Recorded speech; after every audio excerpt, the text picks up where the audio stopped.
একটিবার আসো তুমি বছরে, লক্ষ্মী গণেশ কার্তিক সরস্বতী আসে তোমার সাথে। বহু দূরের পথ পেরিয়ে আনন্দ দাও বিলিয়ে এই ভুবনের মাঝে। মন কাড়ানি অলঙ্কারে চমক লাগা সাজসজ্জায় আছো তুমি সিংহ পিঠে অসুর বিনাশিনী। যুদ্ধ করে ক্রোধান্বিত বিস্ফারিত নয়ন দুটি মর্তবাসী প্রণাম জানাই, ঘরে এসেছে দিগ্বিজয়িনী। তুমি আসবে বলে দিন দুঃখীদের ঘরে ঘরে তোমার কৃপায় নতুন জামার গন্ধ ছড়ায়। ঘরে ঘরে বিরাজ করো সারা দিনের পুজো পাঠে, সদানন্দে দিন পাঁচটা যায় কেটে নেশার ঘোরে।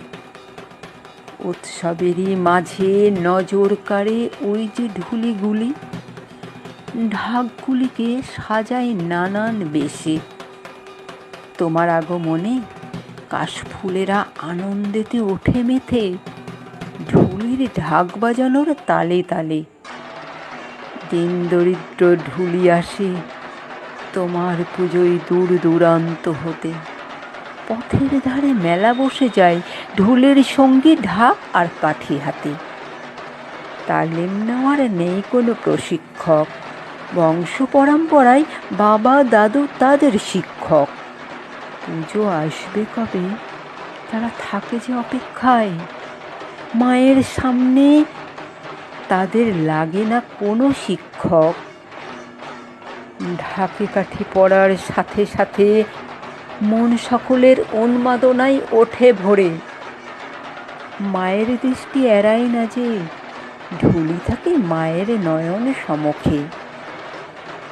হ্যাট কোট প্যান্ট নেই যে মা তাদের পরনে, অবহেলায় সবাই দৃষ্টি নেয় ফিরিয়ে, দেখে দু চোখ ভরে তোমার পানে। পথের ধারে বাড়ির কোণে বিবস্ত্র শিউলি গাছটি দাঁড়িয়ে, ফুলের ডালি সাজিয়ে নিয়ে আছে তোমার অপেক্ষাতে। কাহার বা দাদরার খামবাজ এদের অভাব যাবে মিটে, ঢ্যাঙ্কুরাকুর শব্দে তোমায় ঢুলি দেবে মাতিয়ে। সম্বৎসরের কিছু টাকার আশায় তারা আসে তোমার চরণ তলে। তোমার কৃপা দাও মাগো, আসুক তারা তোমার দয়ায় ফিরে ফিরে।